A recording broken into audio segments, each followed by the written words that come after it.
Hey, welcome back to the Cam and Joe podcast, episode 21. How are you, Joe? Good. 21's actually my favorite number.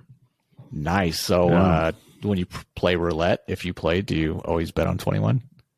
You know what? I don't really understand the rules of roulette, but I have a hand, Jack 5, when I play poker. It's like the hand that when I get it, I'll play it like it's a pair of aces just to... I don't know. I've had really good luck with it. So that's how I play that hand. And like to a point, I'm not going to like actually like if a crazy flop hits. But yeah, 21, I always wore that for like soccer and sports I played. Nice. Who's your favorite athlete that wears 21? I have no idea. I'm no such one a growing bad up that you fan. looked up to for that number. I should, honestly. I'm going to make a note on that. But like growing up, so my mom was a single mom. So I like was really athletic, so I played a lot of sports, but I was like just a big video game kid. And then I never got like introduced to like watching sports because my mom was like an actress. So I would watch like go to like musicals and plays, and then I was like big into like ER, like Designing Women, Golden Girls. Mm-hmm. So I never like got into the habit of being a sports fan. Oh, okay, that makes sense. So today we're going to be discussing what to do, I guess, when you're getting irritated or getting sucked into things, and kind of how to avoid that and prevent from getting bogged down in that kind of crap. And by crap, I mean like, especially there's a lot of things going on, current events and stuff like that that's in the news that I think many people are divided on. It's very easy to fall into that kind of like us versus them or me versus you type of thing. And it's good to just step back and realize like, yeah, almost all that stuff doesn't affect you, has no bearing on your life whatsoever. Just don't even worry about it. Would you agree or disagree with that? Or like those moments when you're driving and you're like just so blown away by how stupid and inconsiderate everyone is. Just those day-to-day annoyances also, like how to deal with it, like and remain and live a positive life. Exactly. Yeah, 100%. So off the top of my head, a topic that comes to mind right now, I don't know if you've heard I think it was yesterday it first started coming out, but it was like they found like classified documents at Biden's, I think it was at his house today, and then like at his former office he used to use when he was vice president or something like that, and then now in his personal library. So like 3 different locations, right? He just had them like laying around. Well, yeah. Well, supposedly he just like forgot that they were there, right? I would actually believe that. I believe. I mean, he straight up has like dementia. If you hear anything like first off, I'm not like Republican or Democrat. I feel like both sides give 0 F's about the American people and don't do anything that we actually want. And you can just look at any of them. They say a bunch of stuff. They actually go to Washington and they do none of it. And you can look at what their like net worths are before they start office. And then magically when they leave office, they've made hundreds of millions of dollars. That's funny how that salaries works. Like 300,000 or 400,000 a year. Yeah. So what an interesting setup. They're all corrupt. Most of them are terrible people. The ones who actually are going to make change, they don't get reelected and stay. They're like one term and out. So there's really no point even trying to vote for those people because it's like a throwaway vote. Your best bet is to vote for the opposite of the candidate you don't want, like the lesser of two evils. Yeah, but at the same time, that's the point, right? Like if both sides are controlled, like placed there, they're both terrible choices, right? True. We're one of the few, if only, countries in the world that you only have 2 options. Like most other countries, you have multiple parties and like candidates to choose from. Anyway, not to get bogged down the side tangent, like Trump also had like classified documents at Mar-a-Lago like months ago or whatever. But do you think it's just because they get so many classified documents, and it's like when you get a receipt and you like go in your car and you just like put it in your glove box and forget about it? Like, do you think it's like that? Like, it's not like they're being nefarious, but they're just like, oh, well, there's just so many of them. I guess I forgot this one. Yes. Initially, I would just be like, hey, who hasn't taken work home with them, right? Yeah. And over time, even if it's like whatever, if there's policy that you're allowed to take stuff home with you to review or whatever, or maybe it's like while he's vice president for Biden or why Trump was president, like you know, they do go on vacation, right? They go to like Camp David or whatever. They're still doing their job, right? So you're still going to have like classified materials that you're going to be briefing on, that sort of thing. Those things totally make sense. The thing I'm talking about that's irritating is it's like the way one is slanted in the news and the way the other isn't. Oh, and the way yeah. the treatment is not fair across the board. And I'm not saying like neither one were wrong or right. What they both, you know, technically like those are violations of law, right? Regardless of the severity. Yeah. But then for like one side to be saying like, oh, it was an accident, like no big deal, like blah, blah, blah. And it's everything. But then when Trump did it, it was like the sky is falling and all this panic and everything. So my point is like people should just see that this shit's like intentional to just rile people up and have people start fighting, right? So like don't get bogged down in that and just realize the whole system's corrupt and they don't want you noticing that they're corrupt pieces of shit.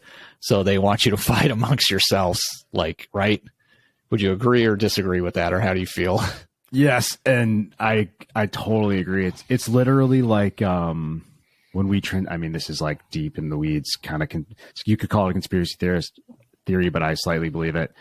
You know, there used to be a caste system where it was like the serfs, like own the land, or they like essentially rented the land from the lord, and they had the ability to like work the land to make a living, but they had to pay so like we can't have like actual serfdom or what, you know, even became slavery. Actually, there's debt slavery, but like during that time, before that, it was like they had like the gladiator games, they had like the Colosseum. It's like all the things. But now we have sports. Distracted. Yes, dude, sports. It's all the things to keep you distracted. So they're over here doing like all this, you know, stuff that's whether or not it's nefarious. It's just very exclusive and like self-protection, keeping that like lordship without it being like super obvious. And then they have all the normal people fight amongst each other. And so then I was reading or listening to something about like why do poor people vote for Republicans? Like the Republican Party, just tax wise, is really more geared towards rich people, right? And they did a study, and it was something like most poor people identify with people that are wealthier than them because they feel like they're just not rich yet. So yeah, chasing the American dream is in their worst interest to. And dude, Republican or Democrat, like you said, it's like I'm very central. But yeah, so long story short, I do agree. And like you said, a lot of those systems still exist. They just changed the names or made them not look like it, right? Like you said, they literally have like academics get together with political policymakers, and they figure out how to, and economists, things of that nature, they figure out how to make sure that people work longer, like contribute to the national economy, contribute to the global economy. And so like, if you get out of school with a massive loan, what do you have to do? You have to immediately get a job. You have to start working. And the loan is so big, it's going to take you 30 plus years. So you're locked in till you're, you know, shit, they have loans going out way longer than that. They're basically guaranteeing everyone works till they're 60. Yes. Keep contributing, keep spending, keep churning, you know, keep building the, you know, machine for the few people who actually like benefit from it. Yeah, it's an interesting system. Then you add a mortgage on that, a car payment. I mean, now they even do like loans for your phone where you're making payments, but they sneakily built it into just your monthly amount. So if your phone bill's like, I don't know, $80 a month or $100 a month, now it's like, well, you can have the newest phone. We'll just add $20 more a month only on top $20 of your thing for the next 3 years or whatever, right? But like you said, because of the way the economy is set up in America and like being a capitalist society system, you have to keep buying stuff.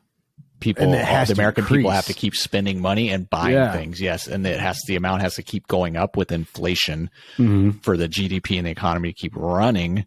You'll notice one of the reasons during like COVID that things slowed way down to a grind, besides all the obvious, it was like when the stimulus checks, the reason they did those is because they were hoping that as soon as people got those money, they would go and spend it, and it would help like jumpstart the economy. Well, people are scared, a lot of uncertainty. They don't know, lost their jobs. People didn't spend the money. Most of them, Really? they just held on to it. So that plan didn't work. Just used to like cover their expenses. It's just like interest rates will either encourage or discourage people to hold money in the bank. When interest rates are low to where you earn like no interest, like look at rates have been going up now, but how much money would you get in a savings account if you put your money there? Nothing. I mean, that makes zero sense. Yeah. Like in the 80s or so when it was like 12 years where inflation was super high to where like interest rates, not inflation. When interest rates for like a home loan were like 10%. Dude, if you put your money in the bank, house, they paid 28% on their first mortgage. And he's like, and that was like a good deal. I was like, get out. Yeah, I think my mom had told me when they bought their first home, her and my dad, it was like 19% or something. That's like nuts. That. But the point is like the interest rates and this for people's savings account should be high now. And I think maybe you might be lucky to find 1% somewhere. I mean, that dude, would be hard to do. When I get that note from the bank and it's like special offer for you, $500, and I'm like, oh, okay. I'm like, how much do I need to deposit for that? Like it's 10 like grand, $25,000 to make $500. My dad does shit like that though. He'll like jockey money into like bank accounts to like get those. Nice. I mean, he's got more money than me, obviously. But I mean, even if I had the money, I'm like, is that fucking worth it for $500? Like, fuck no. It's a fraction. Like a fraction of a fraction. That shit's annoying, dude. But then, no, I'm about to like go into like a Gemini Genesis thing, and I'm go ahead, like, man. Steer away from that. No, but then they, other things become attractive, and then fucking world blows up. That's annoying. I could talk about that because so that's really been bothering me. This is a safe space. Get it off your chest, Joe. This is the time. I'm sure so there's many people listening who also are pissed off and feel the same. So when I transitioned from between jobs, right? And so I was using Gemini as my savings account. It's like a 5 to 9% savings account. It's like, how do you resist that? Backed by New York Bank Association, all this bullshit. Obviously I don't read the terms and conditions. And even if I had, I still would have put the money in. So it's like, I could have never done anything about it, but it's just annoying because I was like, that's my like, it was like close to 10 grand. It's not like an amount of money that is for I think majority of people going to like change their life. But when you have no income coming in, that would have been like, I would have been so comfortable knowing that I had access to it. Luckily I had money to like, draw down on, and I'm working. So I have money coming in again, but it was like very like nerve wracking to like, I spent all this time, probably like a year, just dishing money in there every week. And then I have no access to it like that. But, at the end of the day, I told myself I did everything that I thought was right. It's not my fault and I can't do anything about it. So all I can do is like hope for the best. And that, that was really what I think I've learned to adopt, because if there's nothing you can do about it and you did everything you could have with the info that you had at the time, would I do it all over again? No. So I've learned a lesson too. So then I can take something from it. Loss is a lesson, right? To quote Mike, the situation, you got to turn the L's to lessons. Exactly. No, and I like that. And part of this is like, yeah, I know this is kind of different from our other episodes where we're coming off like things that are irritating and stuff like that. But we're also wanting to, provide ways and things for people to overcome and kind of get over that. And yeah, I mean, how learning from the mistakes is by far the biggest to make sure you don't repeat them. Look at it as like, if you went to go get a college education, right? Or you signed up to take a class to learn something, right? And let's say you paid a few $100s or like $1,000 to take that class. That is just as valuable as if you maybe made an investment or bought a stock and you lost a few $100 or $1,000. It's literally the same thing. Like you learn by doing, right? And when you fail, hopefully you'll learn what you did wrong or why that wasn't good. And then moving forward, you don't do that again. Like that happened with us with Amazon, like new products we would try to list and manufacturers, like things would happen and, we'd lose a few $1,000 here, a few $1,000 there. And it was just like, Yeah, it's like you're kind of sad that day, but then you just move on the next day. It's like, all right, well, we learned to not do that or do it differently this time, and we just move forward. And you can't live with the fear of the unknown. So the only way you're going to learn that lesson, which obviously some lessons are more expensive than others, is for it to happen to you, right? So now you go back and you start another FBA, dude, you're like 6 times more lethal than when you first started, right? So it's a good perspective to have. It's like, even if you have to lie, like it's not like you're lying to yourself, but you have to just be okay with knowing that I made a mistake or something shitty happened to me and it's not my fault, but it is my responsibility to learn from it so I don't repeat it. Correct. And I think a good book for people to read, I don't know if you've read this one or not, Joe, is Extreme Ownership by Jocko Willink, dude. Yeah. It's a good book. It takes a lot of basically lessons and things that he learned from his time while he was in the SEALs. And trying like basically military tactics and things in Iraq. So it had been kind of most of the stuff, I think, since like Vietnam was kind of the last like actual trial by fire where they could test these, tactics and things out. So it had been, decades since. And then when Iraq and Afghanistan happened, it was kind of like, oh, okay, we're trying to use the same things that worked before, but having to adjust and realize like, things have changed. This is a different theater, a different environment. Like we have to do things differently, but it's the same thing. It's basically talking about like learning from the mistakes you make, but ultimately realizing like in the Genesis example you gave, like that's not your fault, man. Like who would have ever thought like FTX and all this stuff happened? But what his book is saying is like, ultimately it's on you, even if other people swindled, because any decisions you make, you made the decisions type of thing. True. And I'm not saying that to pick on you. I'm just saying that's what the book is like you just have to take ownership and learn from what happened and you just move forward. You just feel better too, man. Like even if who was I trying to explain this concept to? I don't remember, but it was like, I was talking to Abby about her friend who she broke up with her boyfriend and like blocked his phone number. And then he kept like showing up at her house. And I'm like, listen, she has no control over what this kid does. But if she doesn't want him to show up, like she has to unblock him. She shouldn't have to cater to him. And I'm like, all right, well, if she doesn't, then she's responsible for him showing up essentially, because she knows that's what's going to happen now at this point. And it's like, it's such a weird concept to be like, I am responsible for everything that happens to me, no matter what. But once you like really kind of like download it and get with it, like I never feel like I'm a victim of any situation. And then I'm like, okay, well, what can I do? And then you immediately put yourself in the seat of power.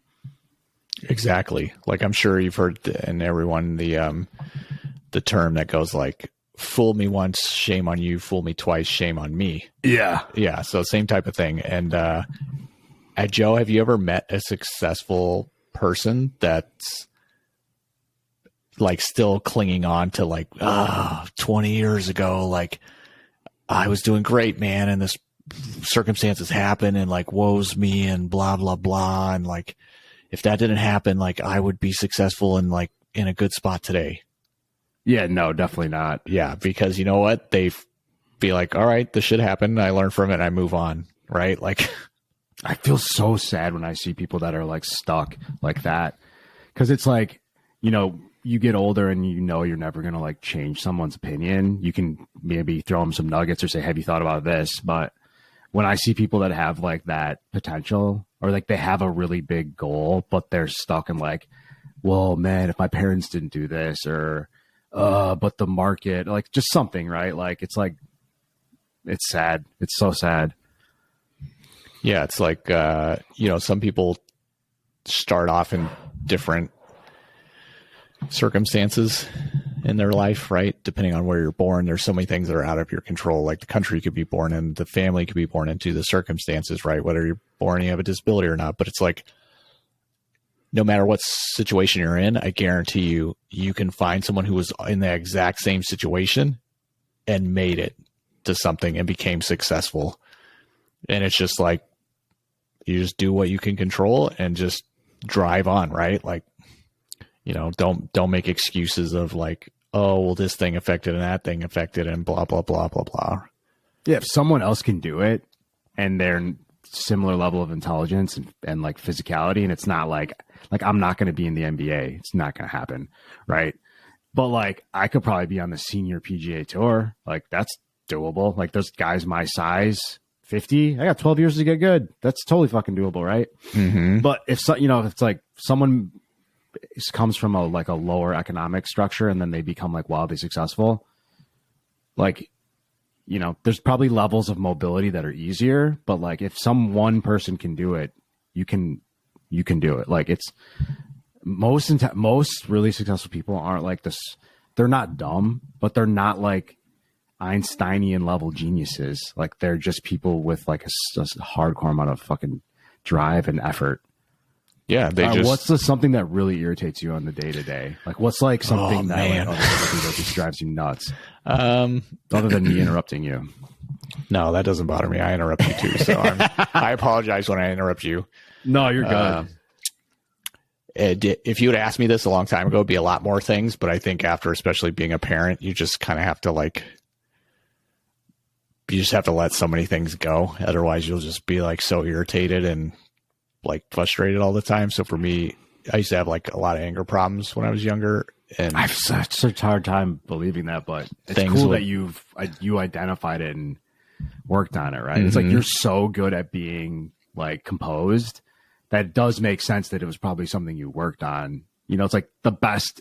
I feel like the people that are best at anything, it came from a place of going, okay, this is something I need to work on. And then you get to a place where you're like, it's like you're on the other side, right? So, well, and I've always been kind of like a laid back, kind of chill, like easygoing kid and stuff. But I definitely had like anger issues. So things would set me off a lot. Or like I said in a previous one of our episodes, I was raised conservative, like a Republican family, and very strongly believed in a lot of those ideas. How are you guys conservative in you being from the Bay? Like was your family from somewhere else originally? So my family were immigrants from like Portugal, okay, and Switzerland. So, and they were farmers.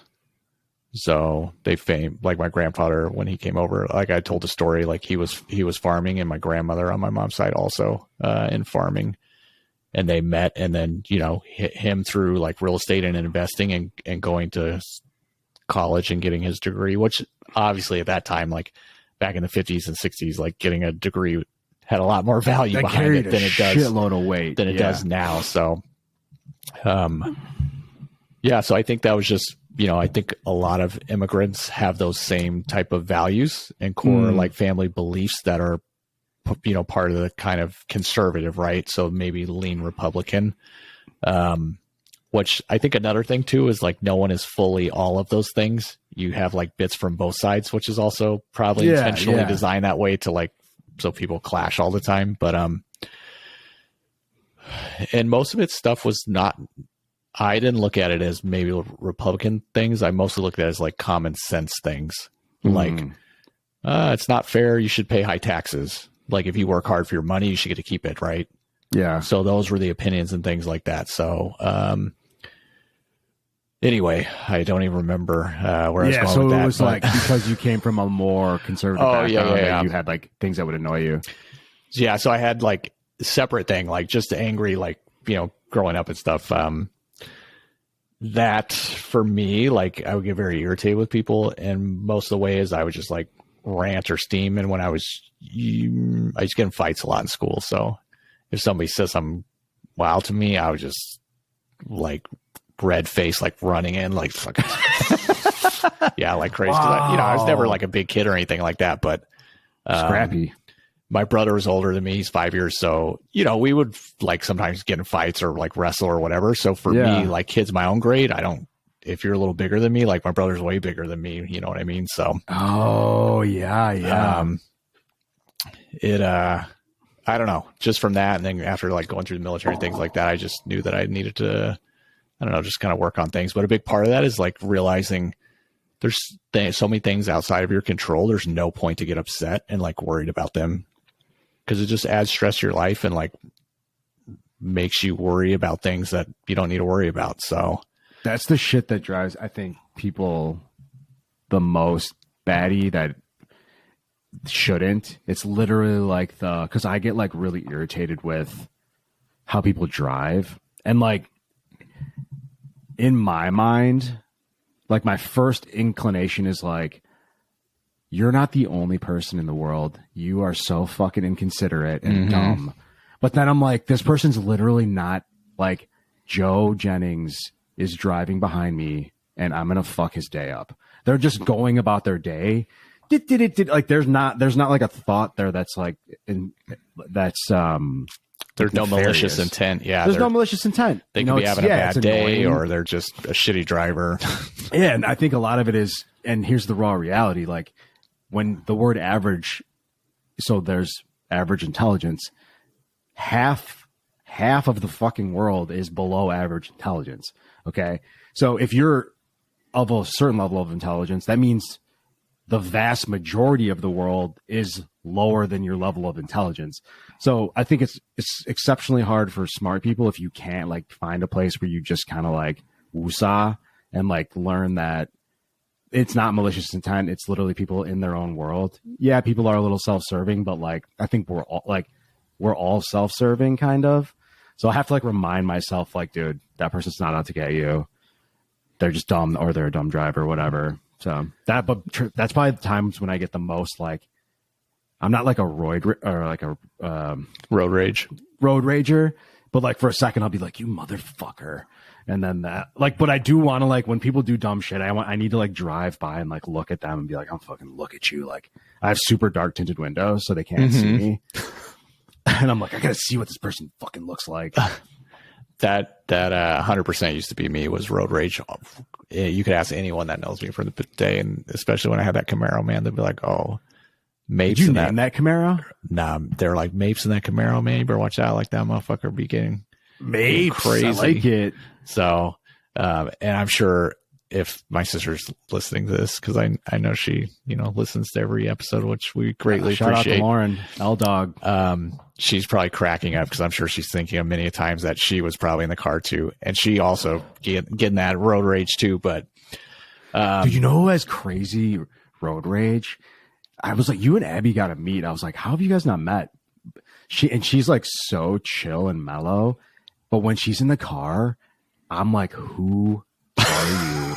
Like, and she's like 4'10", 4'11", like petite, really sweet, kind, smart Asian girl. And then when she's like, dude, it's hilarious and also a little like scary.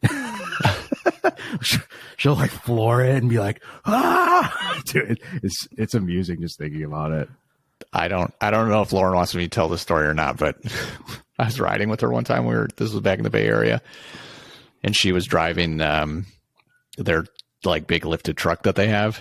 I don't think they still have that truck anymore, but I forget, we were going to like pick up lunch or something. I went to hang out with her for the day, and some car was in front. You could, when somebody's like kind of they're looking for a place that they're not familiar where it is, like trying to follow directions, and they're like, is it this street to turn or next street? Like, they're kind of lost. The car was like that, but they were like, instead of getting the far right lane, they were in the middle with like their turn signal on, and it's a city street, so like 35 or 40, and they're doing like 20, and they're like slowly going, and then like changing their mind, and she was just like in the truck, like, and she just was on the horn for like literally like a minute straight, like, and I'm like, you're probably just making that person panic, like freak out, because they're like, oh my God, am I going to get hit? Like, what's going on? But I used to get so stressed. And if people wonder like how, you can go back and listen to our episode, I forget which one, about like healing and things like that, but energy healing. Yeah. Doing the energy healing helped a lot, release a lot of those things and like generational stuff that, ties into that. But the other day I was driving with Logan, and we were going to the like Children's Museum in Seattle, and it's like raining a little bit outside, but nothing big at all, like totally normal for Seattle. And we're on the city, like side street through like subdivisions, or not subdivisions, but like, the street that's Main Street to go between neighborhoods, right? Like a typical like 35, 40 mile an hour street. And I'm coming up, and I'm very like, check my mirrors every 3 seconds. Like I'm a very, I don't want to say defensive driver, but I'm very like, I pay attention to what's going on around me. And I see this anytime I see cars that are coming up like this, like if you're driving and they're going to pull out of like a drive or something like that. And I always watch, and I watch the tires and the drivers, if I can see if they're paying attention and shit. And this car starts coming up and they're getting close to the limit line where the stop sign is, and they're going way too fast. And then they start to slow down. They slide about 4 feet into the, like halfway into the middle of the lane that I'm in, like the closest lane to the right. And immediately because checking my mirrors constantly, I know there's no car in the lane next to me because it's a 2-lane each direction road. So I immediately just like, as I'm hitting the horn, like go into the other lane, drift around them, and then go back in, and then let go of the horn. And I'm just like, the old me would have lost my mind. Like, because one, you're basically going to cause a crash because what the fuck are you doing? And then like my son's with me too, like he could get hurt.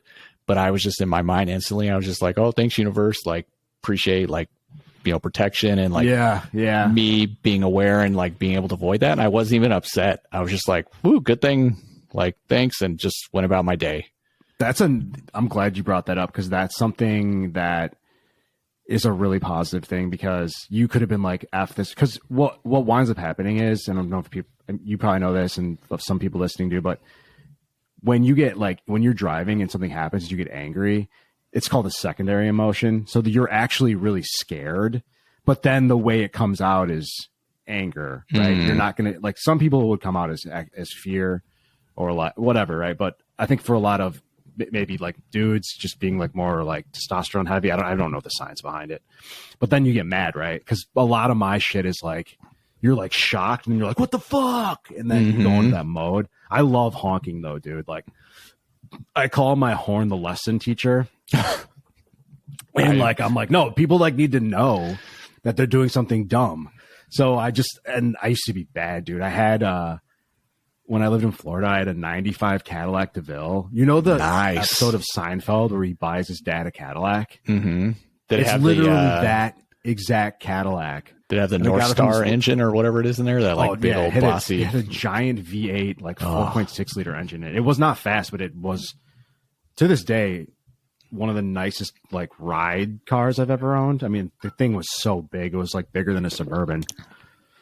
But it had a fucking truck horn on it. It was like, nerd. And I used to just love just honking at people in that thing.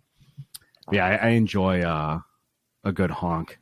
But I don't let like the traffic stuff like really piss me off. I try to just remind myself that like it's kind of fun now. Like I still honk at people. I find it amusing, but it never like puts me in a mood that like sticks with me. It's not like you're honking at them in anger. You're honking at them as like, hey, dummy, you're doing something unsafe. Like, pay attention. Yeah. And like, I don't know when it switched from it not bothering me. I did therapy for a while, and honestly, I didn't find therapy very effective because I like don't like all. It's like, I think it is good to process things if you have like dark shit that you need to like figure out how to like get out. But like, I don't have anything like that, or I've already worked through it.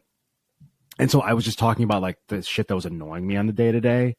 And it just made me focus more on finding annoying shit to talk about in therapy. And I was like, this sucks. Like, I was like not happy, but I did learn some good coping mechanisms for like the finding people so annoying in traffic. And it was essentially like a dude, like, if you're above average intelligence or higher, like you just can't get upset because you're living in a world of dummies. So like, if I get upset, like I'm the dummy, like it's my fault. Like I'm not going to get them to do what I need them to do. Mm-hmm. No, I like that a lot. And I really like what you stated when you pointed out, like, look at it from their perspective. Like they're not out to get you. This isn't like an intentional thing. If somebody's like rude to you as your server or something like that, I try, and this helps me a lot, especially the last couple of years, is like, first I try not to like take offense, because that's obviously the first reaction for everyone. If somebody's like rude to you or, you know, something, you're like, whoa, what's your deal or whatever. But now I'm just like, oh, I wonder like what's going on. They must be having like a shitty day, or you never know in their personal life what could be happening, right? Like a lot of people are just, you know, struggle day to day with life and things that come up. And for me, that's helped a lot to then look at it as like, oh, I'm not even upset. And sometimes I'm even like, feel sorry for them. Hey, like I try to like cheer them up or like open up to them. And a lot of times people will vent to you and then they just feel better. And then you like kind of crack some jokes. Like this happened with a client I called for work the other day. and they were like, "Oh, I'm so sorry. Like I've been like not answering your calls for the last couple of days." And they were just like, "I'm so overwhelmed and all this." And like, someone quit. So they dumped all this extra work on my desk. And it's just like, I just started relating with her and just being like, "Oh yeah, like I've been in that situation before. Like I totally understand." Then we were like laughing and joking, and it just, her mood instantly went from like stressed, having a rough day, to like laughing. And she was more like, "Oh yeah." You know what I mean? So a lot of times like that simple thing can turn someone's day around. And like, I don't know. Have you had that happen to you? An example you can think of? Yeah. And that's so nice. It's like such a, I was going to like add, I mean, you ended on such a positive note, but sometimes if someone's really awful, to make myself feel better, I'm like, dude, I'm like, that person's life must suck if they're that much of a piece of shit. But I think if someone is like, I think most people are genuinely good. And like you said, like that person is just like really overwhelmed. And then like you made their day better. Yeah. And actually, I don't know who I was talking to, but maybe some of my old job, but they were like being like really like kind of snippy and like, but I was like, oh, they must be stressed out about something. So I think being like, hey, what's going on? Like tell me what's going on. Like if you can remove yourself as the target and just kind of focus on like, I wonder why they feel that way. 9 out of 10 times has nothing to do with you. Mm-hmm. It is hard though. I mean, because I'm like pretty secretly sensitive and I'm like kind of a people pleaser. So I'm immediately like, my feelings are hurt. And then I'm like, why don't they like me? But you just trial and error it, and the saying fake it till you make it, as much as I'm not a fan of it, it works. Because once you prove that you can do a thing differently and it works better, then you get more confidence in like doing that thing. So like you said, you're like, instead of being like, hey lady, why the fuck are you being mean to me? You're like, oh dude, I get it. Like, yeah, like tell me about it. Like what happened? And they're like, well, da da da da da. And then like your buddies. Mm-hmm. Like I'll give you a good example. So before having like a kid myself, when I would see parents when I'm younger and stuff, and their kids like acting up and shouting and like throwing stuff at a store or something or a restaurant, you're just like, oh man, like get control of your kid or whatever, right? But then once you have a kid, now when you see that happen, you like feel for those other parents, and you're like, oh, is that why parents like just ignore insane fucking children in public, dude? I'm always like, yes. What are you doing? Like, it's because they've literally been through the same thing, and their kids have done the same things. And what is up with that? Is it sometimes you just can't get them under control? It's just kids go through phases, and there's like developmental things as they're like developing and getting older, that they throw tantrums or react in certain ways. And like obviously some kids, are more extreme or worse than others because the environment you're raised in also has a lot to do with that as well. I was going to say, okay, yeah. But you realize like you're not getting sleep, like working on top of doing the kids, like you're very stressed. So once you start going through those experiences yourself, then you can relate to that parent, and your mindset changes. Instead of being like, you're being a terrible parent, you're like, yeah, that person's probably doing everything they can. And it's one of those days where your kid is just like that they're like garbage parents. I'm like, you're trash parents. Like maybe I should reframe that. Kid got off their routine and they missed their nap that day or something like that, or like it could be anything. Why wouldn't they like leave the restaurant? Maybe like, the kid is sick. They're ruining like 50 other people's night. Yeah, so I think there's places that are appropriate to take kids to and places that are not appropriate. Like a sit down fancy restaurant, if you have like toddlers and stuff like that, I mean, if they're not well behaved, no, probably not a good idea. Obviously in situations like that. But I just mean if somebody's at the grocery store or something that's like normal, like a public, you got normal place. Yeah, like you got to do those things in your day-to-day life. And of course you have to take your kids, like you can't just leave them home by yourself or whatever. I don't know. I just can relate. So for me, that changes that's nice. Let me ask you this. Why is it like so enjoyable to indulge in like, at least for me and maybe other people, like when I watch TV, I like, especially if we're watching like reality shows, I like get off on like just aggressively, negatively passing judgment on people. Like when you were mentioning the parents, I'm like, those fucking garbage parents. I'm like, they're fucking trash. But like, yeah, maybe they're just tired because their kids are like, have a tooth coming in and they're miserable because their mouth hurts. Mm-hmm. You know what I mean? Like that is not a situation that I would think someone was an awful person. But I immediately am like, fucking lazy idiots. Like, I don't know. Like, what is that? Like, why is that so fun to indulge in? Because it's not positive. I think people just get used to that, being in that energy and at that level, which is one of the like lower energies. And part of that is like TV is full of that.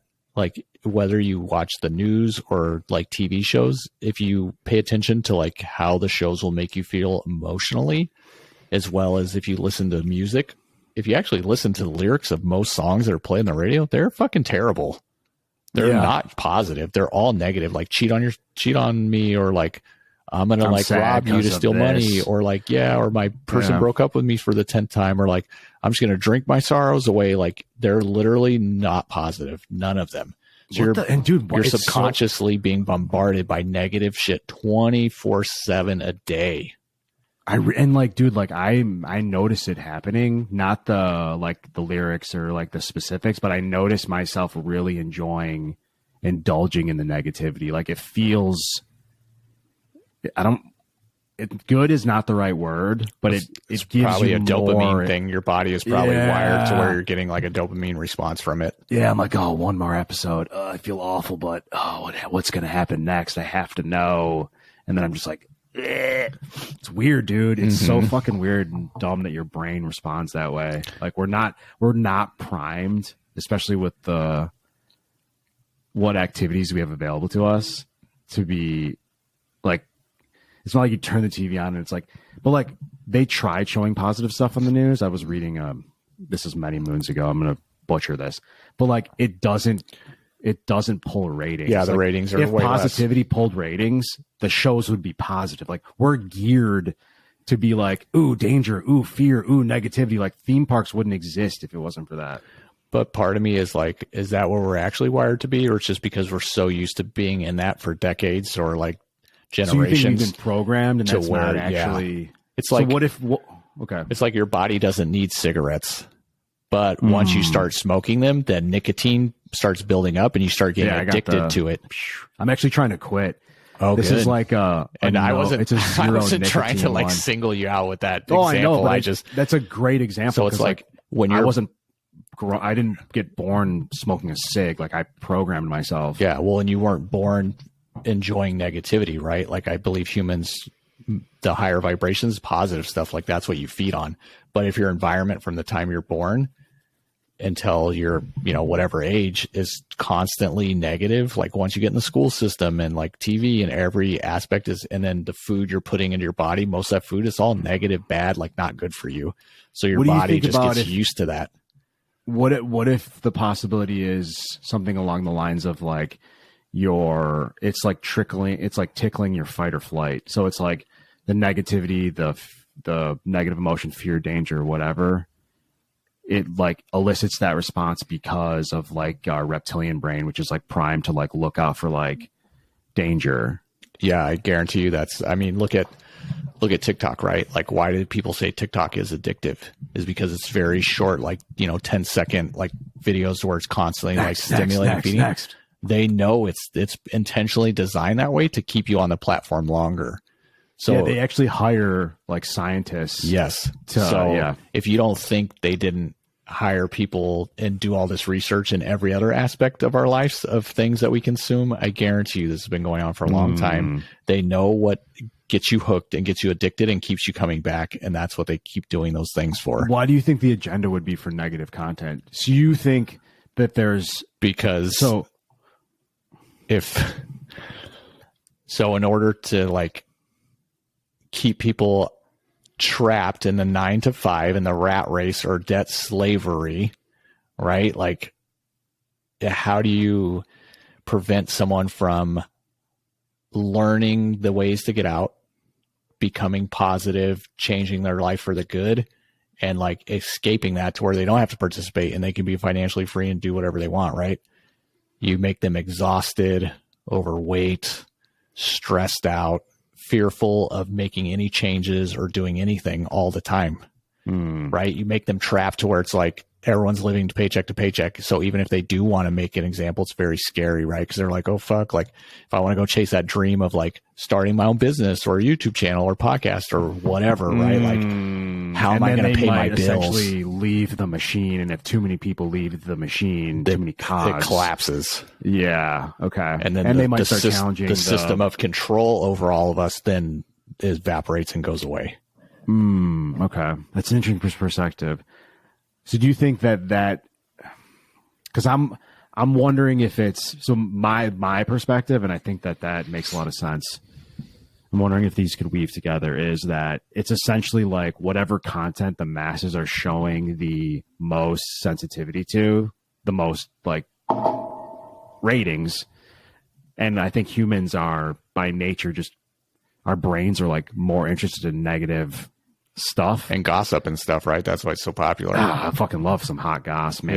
Yeah, like spill the tea, tell me the tea, right? Like what the fuck does that come from, by the way? Like tea. I didn't time, learn like, that saying until last year. Where you're like sitting around having tea and like, did you hear about yeah. Rutherford? Okay, yeah. That makes sense. I like a little goss. For me, a big thing that's helped is like when we lived in California, one, we were just so busy like working and things like that. We literally rarely ever watched TV, and a Comcast in California is like $120 a month or some stupid amount. So we were just like, F it. We rarely watch it. We're not going to use this anymore. And we just, they call it like cutting the cord. Yeah. So it's been 5 or 6 years now that I haven't had cable TV. I mean, same.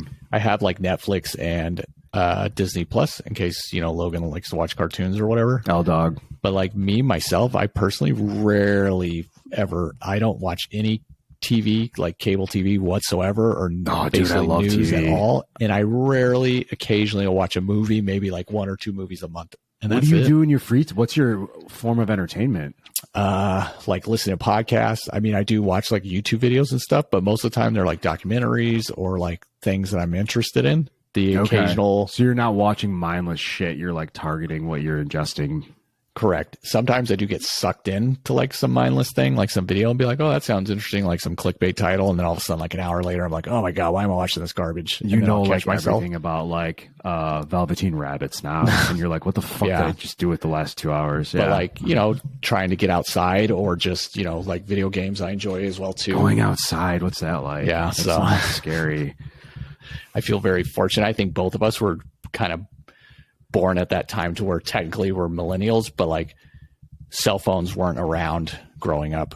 And like, I didn't have a cell phone until I was in 8th grade, and it was a Motorola flip phone with an analog screen with one line. Wow. Couldn't even save numbers in it, but you could like type a number in and see it on the screen. The battery life was so bad, you could only actually use it to turn it on to make calls. Then you'd have to turn it off. Jeez.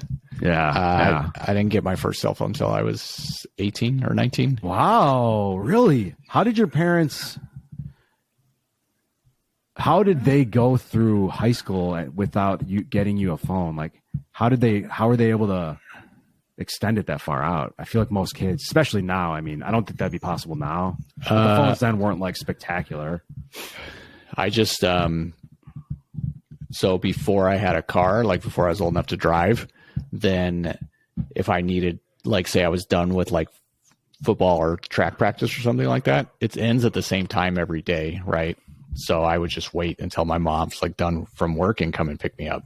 Like I just wait at school because I live pretty far. Like you could walk, but it'd take like an hour and a half or something. So occasionally, I always live far from school. Occasionally, I would walk or get a ride from a friend, like if she had a meeting or couldn't like come and get me or whatever. How would you know if you didn't have a phone? We would decide, like she would let me know like the day before, like the night that's before very or something. Responsible of her. But payphones were also a thing there too. Oh yeah, they were everywhere. Yeah, so I just would like, I mean, I'd change, but most of the time I would just like page her. Collect call. Yeah, I would just page her. Page. Send her a page and then just hang up of basically like, I forget whatever it was. It's just typing like 444 or something. And then she would know that like, hey, I'm ready to be picked up from wherever. That's smart. And if there was a way to, if I left the house, I would leave handwritten note. Like the would you put it on the fridge? Yeah. We just have a spot, whether it's the counter or the fridge, and same thing. Like if she needed something or whatever, like if we were asleep or had to do something, like you just leave a note, right? Like that's why I always think it's funny because people are like, how would you function without? And it's like, yeah, the world kept spinning and everyone functioned fine. And people were more, I mean, it's like, it's literally only within the last 20 years. Yeah. And it was also too like, she just trusted, that I'm going to be at the place I say I'm going to be, and, you kind of had to be back then. Yeah. And then if you didn't do that, then you'd basically be like grounded and you can't, you know what I mean? Then your privileges are basically restricted and type of thing. So I did that once. My dad would pick me up from school most days, and he would have to drive like 20 minutes because we live far. Like mine, it wasn't even walkable, but car obviously 20 minutes, not bad. But I walked to my friend's house, and I like forgot to call them to let them know. And he like was not pleased with me. I got in a lot of trouble, so I never did that again. Yeah, I mean that's how you that's how you learn, had to right? be where you said you were going to be, because there was no like, hey Dad, I'm going to Tim's. And if plans, then on top of that, they're like, where the fuck is he? Yeah, like there's the possibilities. Like, I mean, I'm sure they would have figured it out, but well, and my like best friend at the time, he only lived like a couple minute walk from school. So sometimes I'd go to his house after school, like if we didn't have practice or something, and then I could just use his home phone and like call my mom at work and just be like, oh, hey, I'm over at so-and-so's house. Like they'll like his dad or mom will like drop me at home later, or, I'll be here until you get off work if you want to swing by here instead of school. So so I still have the numbers of all of my like grade school and middle school friends memorized. I don't even know my fiance's phone number. I know it's 630 something. Well, don't say it on here. Yeah, those are just first four. But first three numbers. But yeah, I literally could recite you probably my grandparents' phone number. I still remember, like all my best friends from grade school, middle school. I probably have like 10 or 20 numbers like scrolled up in there. Nice. Yeah, it used to be the same way. You had to have memorized because you would have to like dial them. Mm-hmm. And I had a friend who carried around like a folded up piece of paper with all his numbers on it. Like, that nice. Was I mean, it worked, I guess. And payphones, dude. Yeah. Now, besides Sabrina's number, I don't know anyone's number by heart. I should probably memorize my fiance's. I haven't needed to yet, luckily, but maybe in the case of needing like a payphone call, I'd be fucked. Just whatever happened. Like imagine if your phone died and you're out somewhere and you need to get a hold of someone. This is not for you. This is for anyone in general. Like you should probably have at least one number memorized of like who's the most reliable person or important person you need to call to let know. Right. Yeah. Oh, dude, okay. I got an annoying thing. So we were talking about selling shit on eBay or like how to make money. So during my, I literally had like a month vacation and I'm like bored out of my mind. I'm like, oh, let me try some money stuff. So I had switched bank accounts a couple of years ago, or a year ago, maybe. I hadn't sold anything on eBay since. To change your bank account on eBay, you have to verify your old bank account. Okay. A bank account that I don't fucking have anymore. Right. So they're like, you can either log into your old bank account that you no longer have, so it doesn't exist, even if I remember the login, which I didn't work, or you can enter your account number. Where am I going to get that fucking information in an account that doesn't exist? Mm-hmm. Like, it's such a dumb way to validate something. Luckily, because I used to be a bartender and I had this bank account for like a million years, and I would always fill out the form. I remembered it, but it took me like 16 tries. I would be like, no, that's not it. It would be like, nope. And I'd do it again. So, and then also on top of that, they never really lock you out. So you could try it 3 times. It would say you've tried too many times. You could just go back. I mean, thank God it didn't actually lock me out, because then I would have lost my fucking mind. But I had to try, I think, 12 times. I finally got it. And then I put the number somewhere so I remember it for the future. But like that type of shit, luckily I figured it out, so I wasn't upset. But like that was fucking annoying, dude. Like I probably would have given up and just made a new eBay account, or just said, fuck it, it's not meant to be. I just squeezed my ball really hard trying to itch myself. Oh, that's the worst. Yeah. I'm so mad. But yeah, that's probably the most annoying thing that's happened to me recently. I was like in bed at like midnight. I'm like, I just need to finish this. And like Abby was like winding down, and I'm like, fuck. And she's like, what are you doing? And I'm like, I'm trying to figure this eBay thing out. I got through it. I agree. I forgot about that. Anytime you like fill out an application to like get a loan, whether it's like buy a house or like now when I moved into my like apartment here, they're like, oh yeah, fill out everywhere you've lived for the last 7 years. I'm like, Oh, Like, I don't remember. Like, I mean, obviously I remember living there, but I'm like, I can't remember the exact address for these places. yeah. What's the address from the place you lived 6 months and 6 years and 5 months ago? Luckily you can go on like Google Street View and like figure it out type of thing. But it's just really, to me, it's extreme. And then if I'm like, well, they're like, we need the landlord's name and everything. And I'm like, well, as a homeowner. And they're like, then why are you renting? Because I effing want to. It's none of your damn business. Like, what? Yeah. I'm like, run my credit. Like, why are you? I'm pretty sure my credit will tell you like where all my stuff were. The same with Why do they do that? It's like, I don't know. It's so annoying. Is that like an identity theft thing? I don't know. I'm like, don't act like y'all are high and mighty when in 2008 you were literally giving loans to anyone with a fucking pulse. Like, dude, you know what I mean? There's a really funny episode of Arrested Development where the sister, she's played by Portia de Rossi, who is Ellen DeGeneres' wife, and then her husband, who's played by David Cross. They're like funny, but they're like perpetually broke, and they go to see like a loan officer because they want to just get like a modest house, and they leave with like a mansion with like 2 gatehouses, 2 wine cellars, and the guy's like, well, listen, he's like, do you need 2 wine cellars? No, but you know, you have it just in case you need it. And they keep like doing that. And they probably buy like a $10 million house with no fucking money, like no income. It's awesome. Yeah, it's just literally the same stuff that continues now. So, all right. Dude, anyway, and that's the thing. It's like, so probably 10 years ago, it was really easy to get funding from the government for profit schools. So like all these intelligent business people, I mean, you know, whether or not they have, you know, good intentions, maybe they do. A lot of it is people going, oh, cool, I can capitalize on that and make a ton of money. Like, that's just what happens. Like, okay, then they patched that hole.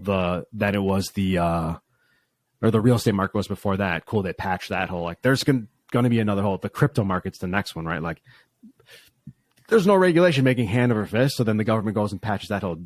That shit's just going to keep happening too. It's just like anyone who can exploit something to make, I'm going to say easy money, but like the only people that got hurt in that whole real estate thing were the actual people that were buying the houses. Everyone else got fucking paid. Correct. Yeah. So the only people who get hurt, I just want to adjust what you said. The only people that get hurt in that are the everyday people. 90% of the banks people, and 95. the like government and things like that. Like they always get bailed out or like slaps on the wrists. But if you did, even when Lehman Brothers went under, golden parachutes, yes, those people have jobs at other big companies making plenty of money. Like they're fine. Yeah, only all the regular employees at the company were the ones who got screwed over. Yeah. Yeah. The people at the top who made the decisions that led to all that stuff. It's very rare. Enron is like one of the very few examples where people actually got tried and went to prison. They just couldn't not do it. That's the thing. It's like, it was so egregious. And they also were like messing with the government. And so they had to be made an example of, because they were like basically like forcing the California government to pay like surge prices. Yes. It was like they had like the Uber app and they just kept it on surge pricing for the power. That's the thing, right? It's like, it's okay if you steal and rob regular people, but as soon as you do it to like the other high level people down, you're in hot water. At the top, you're toast. It's just like the insider trading with the Congress. It's perfectly legal for them to do it. But if one of us were to do it, a lot of them got fucking caught. We'll get busted during COVID. Yeah, nothing like happens. Buys and sells of like Pfizer and stuff like that. And they were like, don't do it again. And they were like, we promise we won't. Like people on those committees. Exactly. So it's always like, do as I say, not as I do. We got to get on some of those committees. You will follow our orders. That was one of the biggest things that, cause remember like the Loose Change documentary about 9/11? Mm-hmm. I was like, I mean, dude, I believe there were inside forces, like without a doubt. That I fully believe that, and like nothing I can do about it. You know about all the insider trading that was taking place, all the bets against the airlines in the week leading up to that. The guy who owned the building took out like a $2 billion insurance policy. Oh, that's convenient. I mean, so it's like it's clear it was, but like there's literally nothing I can do about it. And I used to get so fucking worked up over about stuff like that.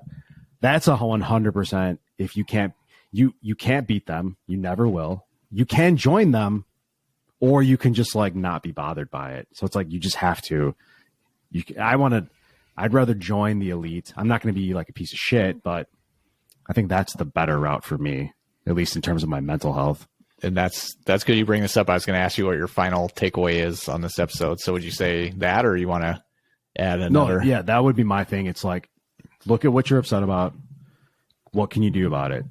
If there's nothing you can do, well, okay. First of all, if there's something you can do, do it. So if it's a situation like, let's say you have like a shitty person in your life, like you can't control them. You can control how you act. So you can act differently and hope that it makes them act differently. Or you can just stop involving yourself with that person. Correct. Like you can cut that person off. Or in a situation like oh man, it's so unfair. Why do CEOs make so much more money? Like you're not going to change that, and I'm not going to change that. It's just that decision is not available to us normal people, right? So you either figure out what you can do about it. In that situation, nothing. So then you just can't get upset about it, or you're just going to be miserable. No, I like that. So short story long, if you can control it, do something about it. If you can't, you can't be upset about it. Yeah, you're 100% correct. I would add to that too. Like, some people, if they're hearing this for the first time or it's dawning on them, they may feel like depressed or like this is this is not a positive podcast. But no, the point is like Joe was saying, is by exposing kind of like the game, right? And you're seeing how the game's actually being played. Well, guess what? Now you can play the game too, because you know the rules and how things are working. So look at it as like a challenge, and also realize like, oh, if all that's BS over there, I'm not going to involve myself in that. Why? Like, let those people worry about that. I'm just going to go this way and worry about my stuff. And like, for me personally, like I was worried about myself and Logan, and like our needs are taken care of. And that's what's important to me. We're healthy. Like outside of that, it's just like, hey, whatever, we have fun and do what we want to do. Like, yeah, I still have a job and I have to work, and, but just look at it as like, that's a temporary thing. Listen to all these podcasts that we have, and then you can do these side hustles and things like that, and maybe make some good investment choices, that sort of thing. And you'll be able to one day, hopefully soon, not have to participate in any of that anymore.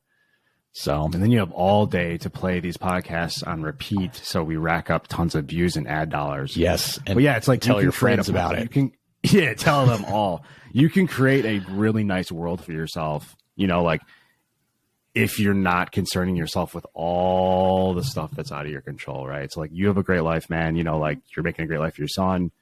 That's where you can derive joy, positivity, pleasure, and then you can emanate that out into the world. And I think that does make a huge difference. Yeah, 100% agree. Well, this has been episode 21. We would love for you to hit that like and subscribe button, and leave some comments down below. We'd love to get to interact, with the listeners. Any questions or feedback, especially experiences that you've had, let us know. Have a good one.